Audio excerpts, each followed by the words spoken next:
Breaking tonight, we are waiting to hear how the president thought his attorney general did today. That could come at any moment. We'll take you to the White House live. As soon as it does, Attorney General Jeff Sessions came out swinging today. He raised his right hand before Congress, testified for about 2.5 hours. He was quite defiant, defending his name, fiercely denying claims that he colluded at any time with Russians during the 2016 election, and making clear to allies and critics alike that he wanted this to be a public hearing. Watch. Let me state this clearly, colleagues. I have never met with or had any conversation with any Russians or any foreign officials concerning any type of interference with any campaign or election in the United States. Further, I have no knowledge of any such conversations by anyone connected to the Trump campaign. I was your colleague in this body for 20 years, at least some of you, and and the suggestion that I participated in any collusion, that I was aware of any collusion with the Russian government to hurt this country, which I have served with honor for 35 years, or to undermine the integrity of our democratic process, is an appalling and detestable lie. So there's that. Tonight, Ken Starr is the former special prosecutor appointed to investigate Whitewater and the Monica Lewinsky case under then-President Bill Clinton. And Charles Krauthammer also joins us this evening. But we begin with Democratic Senator Chris Coons, who is a member of the Senate Judiciary Committee and the Crime and Terrorism Subcommittee, which is investigating Russian interference in the 2016 election. Senator, welcome. Good to have you here back with us on the program again tonight. What did you think about his testimony today, and did it put to rest any of your concerns? Well, that opening quote was classic Jeff Sessions. He is tough, he's combative, and he stood up for himself admirably in his testimony today in front of the Senate Intelligence Committee. The question that I have had all along was one that I raised this morning in front of the Oversight Committee, the Appropriations Subcommittee that's responsible for the Justice Department budget, where he didn't appear, but instead sent his deputy. And that was whether or not Attorney General Sessions violated his recusal. Early on in his service as Attorney General, he notified Congress that he would not be involved in any matter arising either from the investigation into Hillary Clinton's emails or this ongoing matter about potential Russian involvement in our 2016 election or collusion with the Trump campaign to that end. And it seems to me that the memo that was sent by Rod Rosenstein, the Deputy Attorney General, to Attorney General Sessions explaining why he thought FBI Director Comey should be fired directly addressed one of those two matters. All right, so I asked Rod Rosenstein, why doesn't this violate the scope of his recusal? Yeah, I mean, it's ironic because, you know, a lot of Democrats say, well, obviously the president had decided he was going to fire the FBI director no matter what. So I'm not sure why there's so much concern about, you know, Sessions' role in it, given the fact that the argument made from your side has been that the president had decided that long ago on his own. But I do want to get through a couple of things here. This is Senator Tom Cotton, and I want to play this for you and get your thoughts on it. What do we think happened at the Mayflower? Do you like spy fiction? Have you ever, in any of these fantastical situations, heard of a plot line so ridiculous that a sitting United States senator and an ambassador of a foreign government colluded at an open setting with hundreds of other people to pull off the greatest caper in the history of espionage? Senator Coons, what did you make of that? Well, Senator Cotton certainly put that question well. I would say part of why these questions have come over and over to representatives of the Trump administration is because there were a series of episodes that were not appropriately initially disclosed. Say, for example, the extent to which former National Security Advisor Mike Flynn represented foreign interests and failed to report them, or the extent to which Jared Kushner had meetings with Russian leaders early and explored a back channel in a way that was designed to avoid But for the purposes of this hearing, which is what we were watching today, the question that was dangled by James Comey was, you know, well, there's a third meeting here, and we really can't talk about it in this open session. And also he said, you know, I knew that Senator Sessions would recuse himself for reasons that I can't really go into here. So he dangled a lot specifically about Attorney General Jeff Sessions. That's right. And that, I think, is what Tom Cotton was getting at. I mean, the preposterousness of, you know, Kislyak and Sessions meeting at this big hotel in front of all these people and doing something nefarious does strike you, when you look at it that way, as kind of silly, does it not?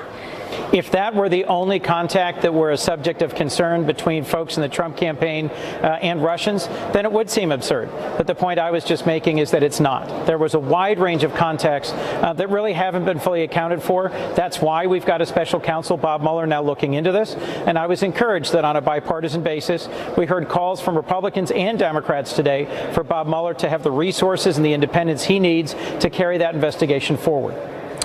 All right. So in terms of the big takeaway, you know, the collusion or the obstruction of justice, did you learn anything today that concerned you on those two very specific bottom line fronts in this investigation? What concerned me as a member of the Judiciary Committee and the Appropriations Subcommittee responsible for the Department of Justice was the absence of the Attorney General. He hasn't appeared in either one of those committees this year. And despite repeated invitations, we have not yet heard from him. We heard from his deputy. And as I pointed out to his deputy, really it's only the Attorney General who can answer the direct questions we've got about policy and about the scope of his accusals. Do you expect that he will make that appearance? I hope that he will. At some point, I think he owes it to the committee on which he long served to take up the appropriate role of the Attorney General and respond to our requests for an oversight hearing. Well put. Understood. Thank you very much, Senator Coons. Good to see you. Good to see you. So joining me now, Ken Starr, who served as independent counsel for 5 special investigations, including the Whitewater investigation involving then President Clinton. Mr. Starr, welcome. Good to have you with us tonight. Great to be with you. Thank you. So you watched his testimony today, and I know that you've said that there is no obstruction of justice that you have seen in any of this, and you've questioned even the need for a special counsel given the evidence. What did you think about Jeff Sessions' testimony today? I thought the Attorney General was terrific. First of all, I've known the Attorney General since 1981, and I know him to be a man of honor, a man of the law, and I thought that came through. His passion and commitment to the rule of law came shining through. So I don't think a lot was revealed today. I don't think we're much farther down the road, but I think that the American people saw that this Attorney General is just a great human being with an enormous amount of passion and determination to try his very best to do the right thing. I liked his sense of moral indignation. So given that, what do you think in reflection about James Comey and what he suggested about Jeff Sessions? Well, a lot of what Director Comey suggested, if I may say so, was innuendo, but we've now seen a very honorable person defend himself, and I thought he acquitted himself beautifully. I thought he was very, very plausible. And I have stated previously that I have serious problems with the way Director Comey conducted himself. And those were really explored again today by virtue of the senators going through meticulously the Rosenstein memorandum, which enumerated the various areas in which the director really violated, perhaps, law, but he certainly violated policy time and time again. All right. So in terms of investigations, which you are very familiar with, one of the things that Democrats took issue with today primarily were moments like this. Let's play number 5. I did not have any private meetings, nor do I recall any conversations with any Russian officials at the Mayflower Hotel. I did not attend any meetings at that event. To the best of your memory, you had no conversation with Ambassador Kislyak at that meeting? I don't recall it, Senator Warner. It would have been, certainly I can assure you, nothing improper if I'd had a conversation with him, and it's conceivable that occurred. I just don't remember it. Well, I guess I could say that I possibly had a meeting, but I still do not recall it. There's a lot of counting of the times he said, I don't recall, and people saying, you know, how could that possibly be? Your thoughts? Well, I'm very sympathetic with that. My goodness, it's difficult for us to recall what happened last week. We're going back some considerable time. And also, it was not one of those interactions that you would automatically say, you should remember that. A reasonable person would remember that. Because people met with Kislyak all the time, and he was a very permanent figure around Washington and showed up at a lot of these things, right? Exactly, and it was a social kind of gathering, et cetera, or at least it was a social context as opposed to we're going over to the Russian embassy or the ambassador is coming to your Senate office for a meeting. So again, I want to ask you about the overall investigation and the special counsel, because you led an investigation into the Clinton administration that ended up sort of pulling on a string and going in a lot of different directions, including leading to the revelation of the relationship between the president and Monica Lewinsky. Do you have any advice for Robert Mueller based on your own experience as he heads into this very murky direction? Robert Mueller needs no advice whatsoever. He doesn't even need reminding. What I think we're already seeing with Robert Mueller is he's going to be thorough and he's going to be professional. And you simply go where the evidence leads you. You don't say, we're going to just cut this off. We're going to follow the trail, follow the money as the case may be, or just follow the facts, follow the evidence. And I think the one thing that we know is that we have a very able and honest special counsel who is in charge of this investigation. So let's allow him to do his work. He has said he's going to do it in 3 months. Do you think that, he's reflecting on how long it took for other investigations, including yours? I hope he's right. I thought Whitewater was going to take 6 months max. But when I arrived in Little Rock, Robert Fisk, my distinguished predecessor, said, Ken, move your family to Little Rock. You're going to be here for a long time. So it just depends on what the evidence is. All right. Ken Starr, thank you very much. Good to see you tonight, sir. Good to see you. Thank you. So my next guest says that this whole investigation is beginning to look absurd. Charles Krauthammer coming up with his can't-miss analysis of what happened today in Washington. And it was an unverified rumor that drove coverage across the media last night. The suggestion that President Trump was considering firing Special Counsel Robert Mueller. The White House response to that now debunked claim and how that all happened. And an American college student has been released from North Korea, but it will not be the homecoming his family had hoped for. Otto, we love you. You're an amazing guy.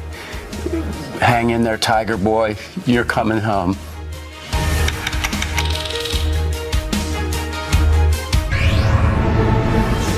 If there is any evidence that anyone affiliated with the Trump campaign communicated with the Russian government in the course of this campaign, what will you do? I'm not aware of any of those activities.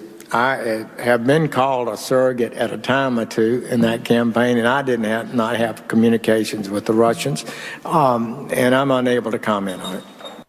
So that was then Senator Sessions back at his confirmation hearings, an exchange that led some to claim that he was lying there, an attack on Attorney General Sessions' character that he was not going to let go unchallenged. Watch. There is the assertion that I did not answer Senator Franken's question honestly at my confirmation hearing. Colleagues, that is false. I was taken aback by that explosive allegation, which he said was being reported as breaking news that very day, and which I had not heard. I wanted to refute that immediately. Any suggestion that I was part of such an activity, my answer was a fair and correct response to the charge as I understood it. Joining me now, Dr. Charles Krauthammer, nationally syndicated columnist and Fox News contributor. Charles, good evening. Good to have you with us today. We all watched all of this with great interest today. And when you look back at it and you look back at that moment, do you think this was a good move for Senator Sessions? Or do you think it will end up being a mistake for him that he put himself out there in this open forum? No, I think he helped himself a lot. He basically uncovered or sort of exposed the absurdity of this whole exercise. I mean, this is supposed to be about Russian meddling in our election. That wasn't even an issue. Then it was supposed to be about the collusion. There's not an ounce of evidence. I'm open to empirical evidence. I used to be a doctor. You show me the facts, I'm willing to change my opinion. You know, this has been investigated for 7 months. There have been leaks like the Titanic, and yet has there been any leak of anything implicating the president or in the collusion with the Russians? No. And trying to tag it on Sessions is even more absurd. I mean, the man says, and I think he was right in saying, that the big charge against him came from what was clear innuendo from the Comey testimony, where he implied there was something nefarious that he could not discuss in public that would have forced a recusal of the Attorney General on the Russia case. Of course, the story that was then leaked from the closed session with Comey was the third meeting, which is exposed as a ridiculous charge. All of us have been to receptions where you meet 24 people. You can't remember half of them. And he says, which is quite likely, he had no interaction at all. And if he had any interaction, it would have been brief, completely inconsequential, and forgettable. Yeah. So where's the charge? Where's the crime? Let's play this exchange with Senator Ron Wyden, which got a little prickly. Watch this. Mr. Comey said that there were matters with respect to the recusal that were problematic and he couldn't talk about them. What are they? Why don't you tell me? There are none, Senator Wyden. There are none. I can tell you that for absolute certainty. This is a secret innuendo being leaked out there about me, and I don't appreciate it. You know, you touched on the point that, you know, there was precious little discussion about actual Russian meddling in elections, which we've actually got some new information about. We're going to talk more about that in just a moment. But you know, there seems to be so much focus on taking down this administration, on taking down Donald Trump, and on going after them pretty much any way they can. Lordy, I'm not a fan of Donald Trump. I love that expression. I think I'm going to adopt it. Lordy. You know, but this seems to me to be a case of all smoke and no fire. Yes, it all looks like this is a cover-up, but where's the crime? This is the first cover-up in history in the absence of a crime. You show me the crime, I will admit it, but show it to me. And going after Sessions is simply a way to go after Trump. I think, look, he won fair and square. He's elected, he's the president. You don't like it? Then you vote him out of office next time around. But the idea that there's this kind of obligation to bring him down, to build a case for impeachment after 3-4 months is absurd, and I think it's sort of un-American. If he commits high crimes and misdemeanors, yes, but show me the evidence. And I think this is just a sideshow of a sideshow. They're going up tributaries to try to find anybody who can be condemned. I thought Sessions did a very good job fending off all of these charges. Where is the evidence of obstruction? Let me ask you this. You know, in terms of, it's obvious, you know, that the Democrats on the panel were the ones that were, you know, saying he was stonewalling and upset that he couldn't recall certain elements of all of this.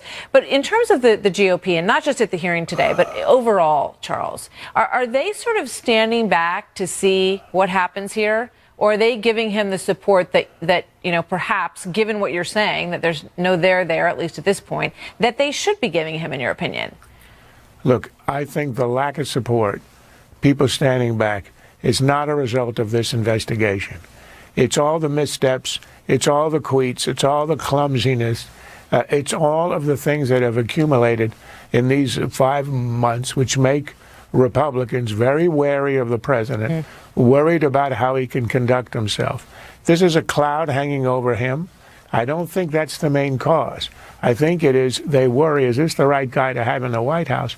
They assumed that once he was in the White House, he'd be tamed, they'd be able to get an agenda through. That's not happening, and they're worried about the midterm elections. No, they're going to have to worry about their own midterm elections. Maybe some of them perhaps are worried that there is a smoking gun, and that's why they're holding back.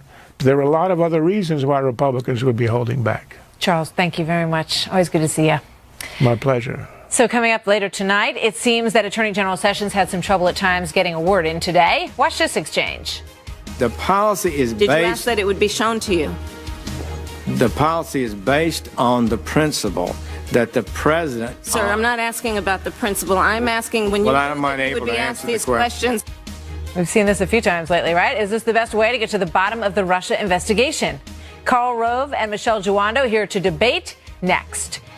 And we move on to the other big story of the day. Secretary of State Rex Tillerson faced some tough questions and had some very interesting answers about America and its role in the world when we come back. We all carry the burden. We're not going to set the burden down. We're not going to walk away. But we have to talk about how we're going to carry this burden going forward because the world has changed. The world has changed dramatically.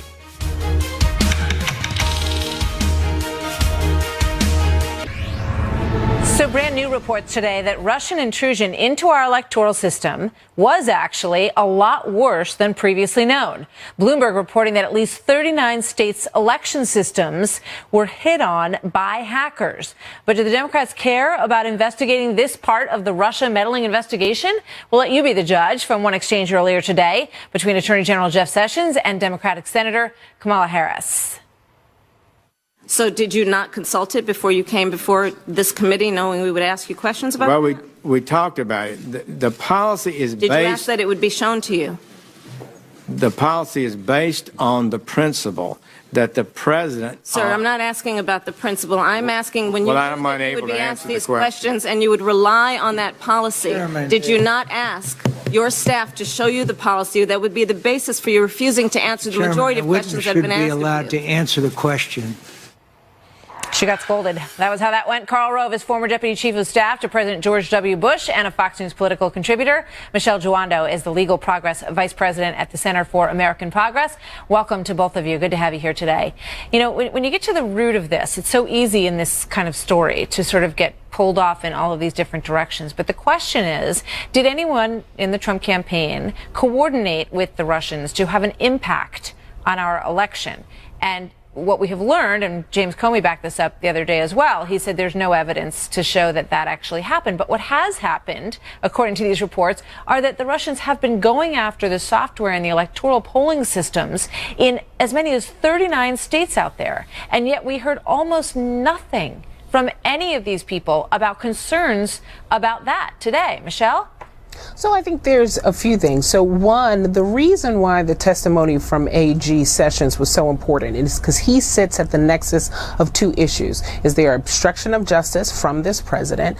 And what did the president or this president's campaign, what was their relationship with Russia? And that's exactly why you have a Senate Intelligence Committee investigating these issues. It's the reason why we need to have and continue to have congressional committees look into this issue. And it's the reason why we now have a special prosecutor with former FBI Director Mueller. These are questions that the American people want answers to. And today is part of uncovering what those answers are. Yeah, but we've been told that this money is being spent and this investigation has been launched, Karl, because there are real concerns about the integrity of our electoral system. And I want to point people, before I let you answer that, Karl, to this soundbite from President Obama in December. Watch this. What is it about our political system that made us vulnerable to these kinds of potential manipulations, which, as I've said publicly before, were not particularly sophisticated. This was not some elaborate, complicated espionage scheme. So he's referring to the emails, but you know, now we know, and it turns out the NSA knew then, when he's made that comment, that these were actually much more powerful incursions than anybody thought, Karl. Yeah, absolutely. That's what we ought to be focused on. 39 states whose election systems were the Russians attempted to hack them. Now, realize this is not election day. They're not trying to maybe they were trying to get into systems to affect election day tabulation and so forth, but most of those are distributed systems not tied together in a network. What they were going after are the voter files in many instances. Imagine the disruption to our election if you showed up at your polling place and the election system, the election files had been hacked by the Russians and there was no way to verify that you were a voter. We'd have people standing in line filling out ballots and temporary ballots. We'd have people demanding to be allowed to vote who weren't on the rolls. I mean, it could be very problematic, and that's what we ought to be focused on instead of the baloney that we saw focused on today. I loved how your previous guest, my co-debate partner here, tossed out the word obstruction of justice. The President of the United States is not guilty of obstruction of justice. He has the right to fire anybody. He has the right to fire the FBI director, and there's been no evidence that there's any bit of corruption in his decision to do so. In fact, he said to the FBI director, I want you to go find the satellites in my campaign, the people involved in my campaign, and see if they were doing anything involved with the Russians. That's not the mindset of a guy who wants to shut down the rest of the investigation. So, Michelle, it's something entirely different. I hear what you're saying, Karl. Michelle, if it turns out that there's no obstruction of justice, as Karl has just outlined, and that there was no collusion, will there still be this outcry because we're going to have more elections down the road. And this is very, you think about the North Koreans trying to put a nuclear missile on top of a nuclear warhead on top of a missile, right? They're just going to keep working on it until they can figure out how to do that. Wouldn't you think also the Russians are going to keep working on this until they can figure out how to do it? And can we, for a moment, not be so blindsided by the fact that there's this concerted effort to take down the administration to actually answer that question? Martha, without question, we need to find out what happened and get to the bottom of these incursions into our election system. But what we haven't seen is that same desire from this administration to look into what happened. What we've seen is the origination of a commission with the vice president that's going to look at false claims about voter fraud. So I agree with you. We need, without question, to look into the integrity of our systems. We need to see this as a national security threat, because that is essentially what it is. It's a tax on our democracy and who we are. But it's important to recognize this is not a Republican or a Democratic thing. We all need to take some action on this. We're not seeing what we're seeing is a concerted attack effort. Carl, quick thought. That's why we've got a DOJ investigation, hearings by an investigation by the Senate Intelligence Committee, an investigation by the House Intelligence Committee. I think the administration is absolutely right to leave it in the hands of those three entities to do the work. Thank you both. Good to see you tonight. Thanks. So coming up the other side of the story, what got missed in all the hearing hubbub tonight, and it may matter a lot more to you, the president's full court press on senators today at the White House over health care. Secretary of State Tillerson shaking up our role on the world stage in a big way, and Bill Cosby's verdict watch. Could the legendary comedian spend the rest of his life in prison? Those stories and more when we come back.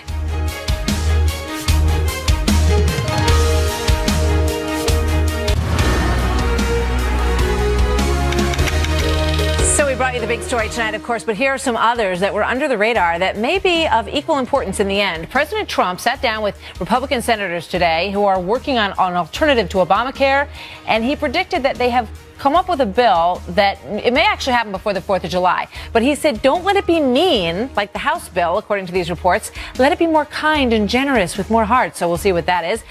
He attacked the Democratic colleagues for obstruction along the way today as well. Watch this. You have the Democrats on the other side who truly have become obstructionists. Even their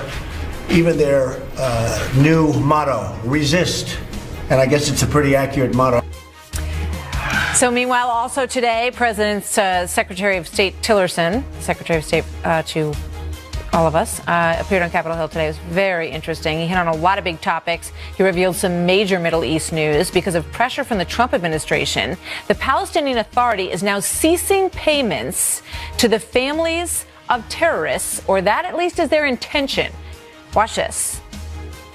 They've changed that policy, and their intent is to cease the payments to the family members of those who've committed murder or violence against others. It's a big issue for Israel, and it would be a big deal if it happens. And in the meantime, tonight we are waiting for a verdict in the Bill Cosby sexual assault trial.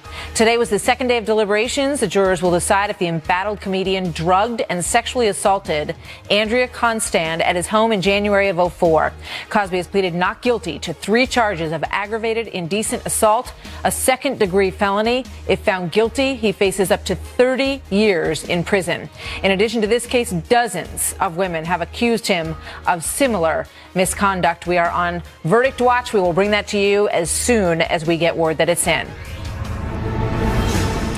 And also breaking tonight, Fox News confirming the bizarre backstory behind controversial comments from a longtime friend of President Trump, indicating or suggesting last night that the president might be, quote, considering firing special counsel Robert Mueller, the man in charge of investigating the president's potential ties to Russia.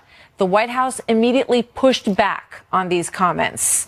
But tonight, the source of that story is doubling down. Fox News chief national correspondent Ed Henry joins us live at the White House to cut through. This has been a lot of noise. And what's the real story here, Ed? That's right. Good evening, Martha. This may be more of a feeding frenzy than a real substantive controversy, because there are no signs here at the White House tonight that President Trump is seriously contemplating firing that special counsel Robert Mueller. In fact, today, Republican leaders on the Hill, Paul Ryan and Kevin McCarthy, both said the flames of this story were being fanned by, yes, the media, with the New York York Times, MSNBC, and others eagerly piling on because it raised the specter of, yes, more chaos around here. And because it started, as you noted, with a friend of the president, Chris Ruddy of the conservative news site Newsmax, showing up here at the White House yesterday and then telling PBS the commander-in-chief was, quote, considering perhaps sacking Mueller. Ruddy told me in a subsequent phone interview, quote, while I am not claiming the president said it to me, I am confident of my sourcing.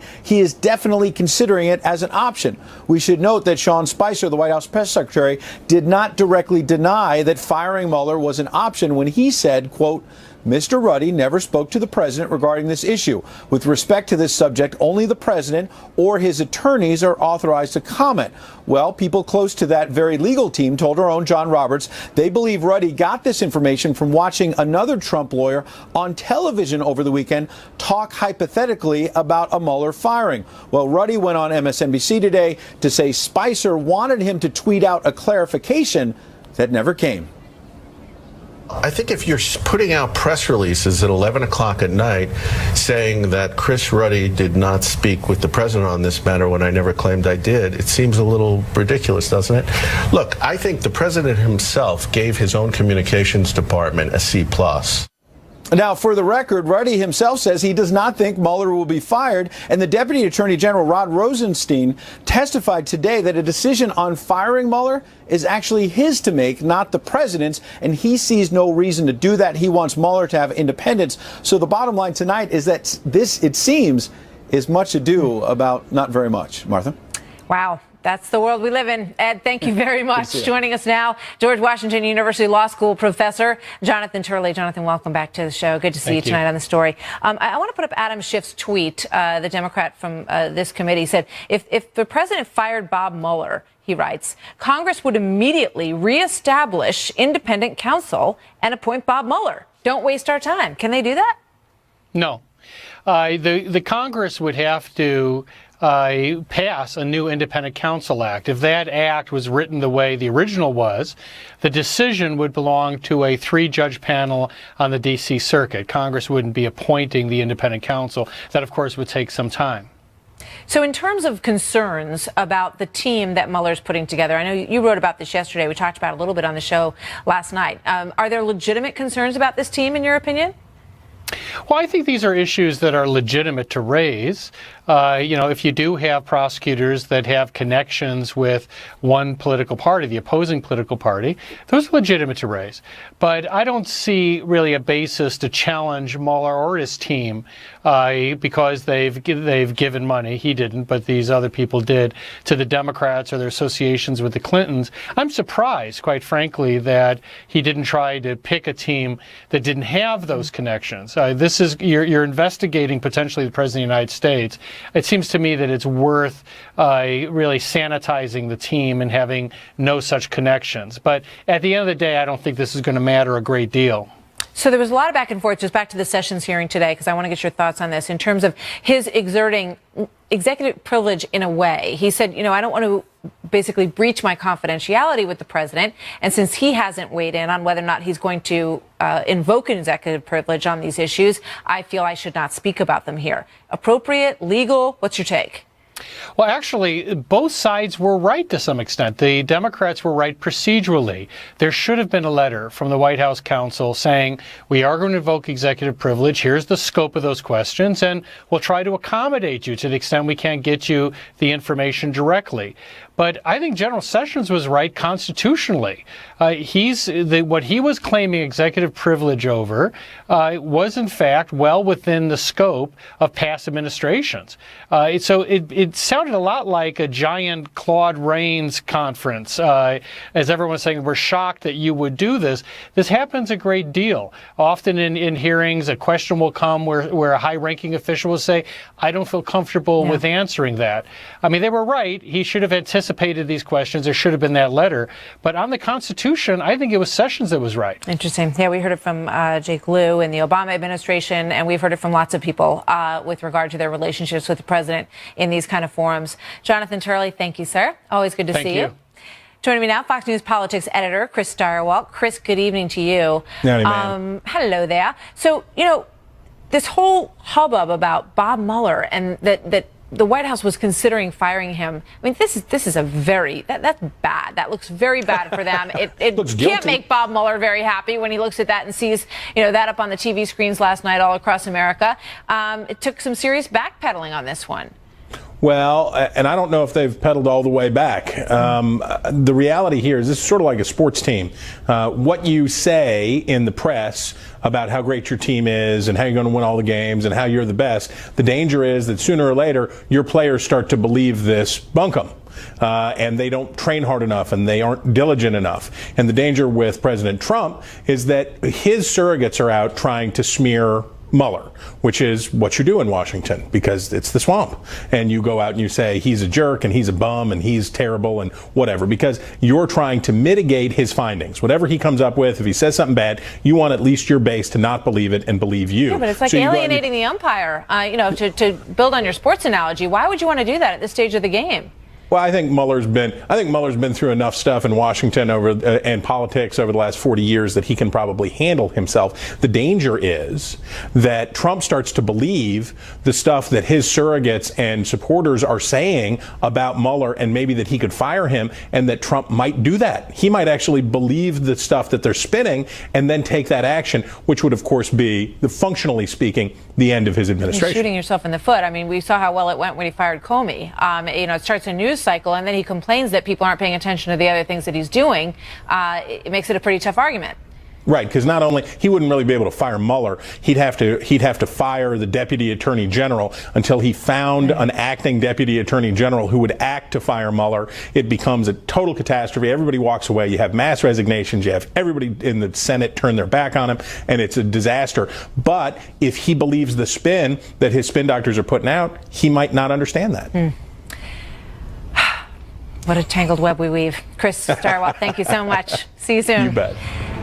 So breaking tonight, American college student Otto Warmbier has been released from prison in North Korea, which was great news this morning. But now the fear is that he may never fully come home.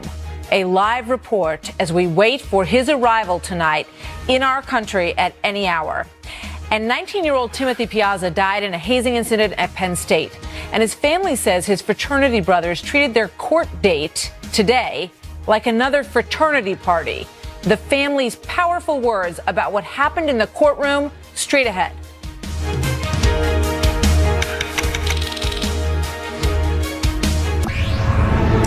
Breaking tonight, an emotionally draining day in court for the family of Timothy Piazza was made even worse by the actions of his former fraternity brothers. 19-year-old Piazza tragically died after being hazed at his Penn State University fraternity house. And during yesterday's hearing to decide if there was enough evidence to move forward in this case against the fraternity brothers that you see on the left-hand side of your screen, James Piazza, Timothy's father, explains the shocking scenes that he saw in yesterday's courtroom, telling Fox News, quote, "Following the hearing, most, but not all, of the fraternity brothers and their families got together, laughed, patted each other on the back, and hugged as if it were just another fraternity get-together.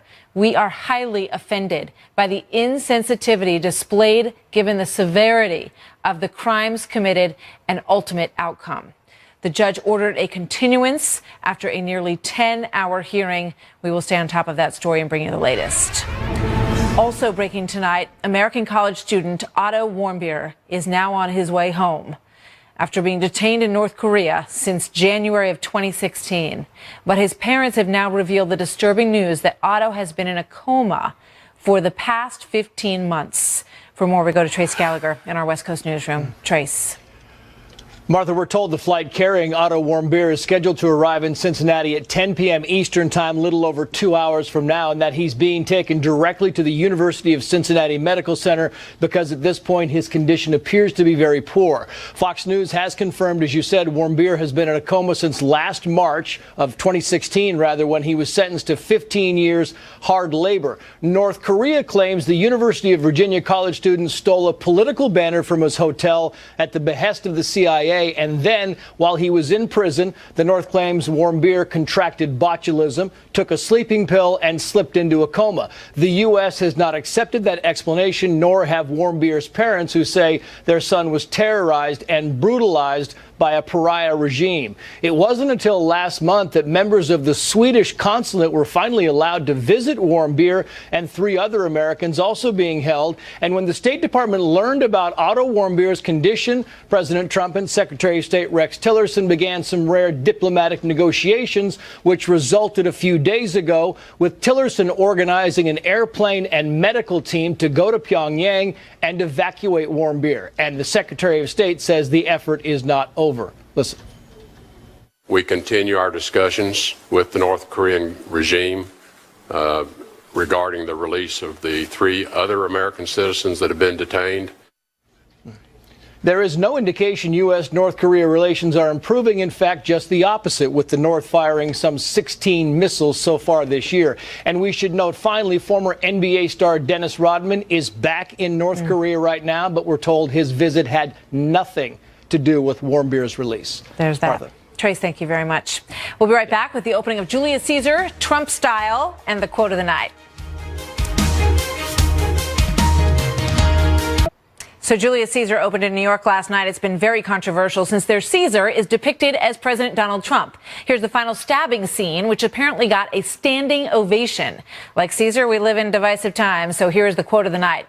There's a tide in the affairs of men which, taken at the flood, leads to fortune. Omitted, all the voyage of their life is bound in shallows and in miseries. On such a full sea, we are now afloat. We must take the current when it serves or lose our ventures. Have a good night, everybody.